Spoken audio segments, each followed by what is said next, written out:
Hello fellow VSGers, this is joatsaint along with Frankensleeve bringing you another quick fact, frequently asked questions. And this frequently asked question is, how much can you eat at each meal? And that really varied depending on how far along I was in after recovery. The first week I pretty much ate about one sugar-free popsicle every 2 days. They lasted a long time. I could take one bite off that thing, and it was a very small bite, and my stomach would just immediately double up in knots. So I didn't eat anything other than that for the first 4 to 5 days. And after that, I started drinking a little bit of chicken broth, which was less than half a cup a day. And beginning about the day 11, 12 mark, I started eating cream of mushroom soup, and I was able to eat maybe 3/4 of a can for about the 3 weeks following that. And as my stomach slowly healed up, I was able to eat just a little bit more at a time.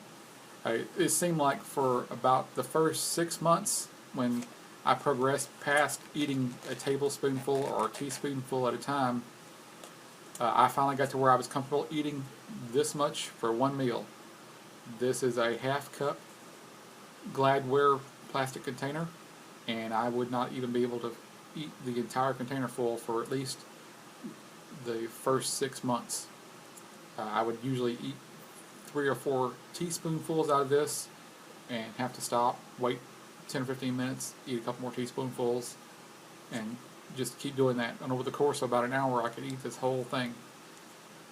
And by the end of the 6-month mark, 7-month mark, I was eating a whole one of these in about 15 minutes, about 6 times a day, in addition to getting as much water as I could take in.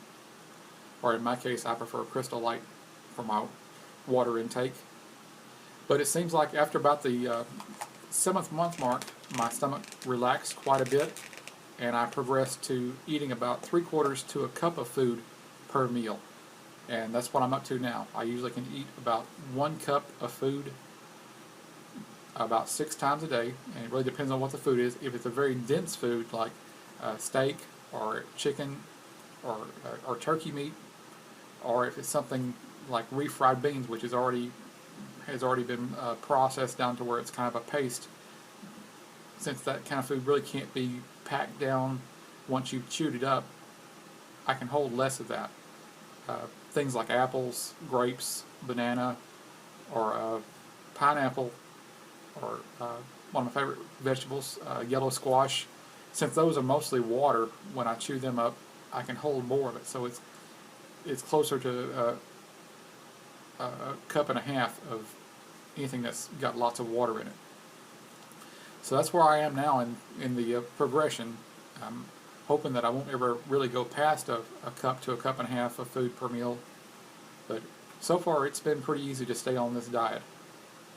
My entire outlook on food has changed since surgery. I don't really care about food that much anymore. My biggest battle is fighting off the boredom. When I have nothing to do, I start thinking about, hey, that might taste good. But I don't keep anything around the house that's more of any kind of a real temptation. If I find that I just cannot ignore my head hunger, then I do keep plenty of my regular food around the house. Like I just made some turkey hamburger meat along with black beans and garbanzo beans mixed in with some beef bourguignon cubes, and I can have a half cup of that and be satisfied. So this is joatsaint and Frankensleeve signing off from VSG land, and keep pimping that sleeve.